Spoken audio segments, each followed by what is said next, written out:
बिस्मिल्लाहिर्रहमानिर्रहीम। अस्सलामुअलैकुम वरहमतुल्लाहि वबरकातुहू।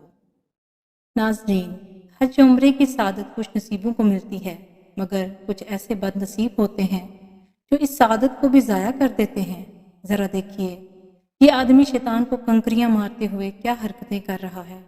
एक सेल्फी बनाने की खातिर दीवार पर चढ़ गया, तमाम हदों को फलांगने की कोशिश कर रहा है, असूल व ज़वाबित को तोड़ रहा है, जो कि इंतहाई बुरी बात है। ये जहालत सरासर इस्लाम के मुखालिफ है। इस्लाम तो अमन और मोहब्बत का दीन है, इसमें हर चीज़ की हदें मुकर्रर हैं। लिहाजा ऐसे लोग जो हदों को अबूर करते हैं सज़ा के काबिल हैं। दरअसल शैतान को कंकरियां मारना सुन्नत इब्राहीमी है। जब हज़रत इब्राहीम अलैहिस्सलाम अपने बेटे हज़रत इस्माईल अलैहिस्सलाम को अल्लाह की राह में कुर्बान करने के लिए ले जा रहे थे, तो शैतान ने इन जगहों पर आग को बहकाने की कोशिश की।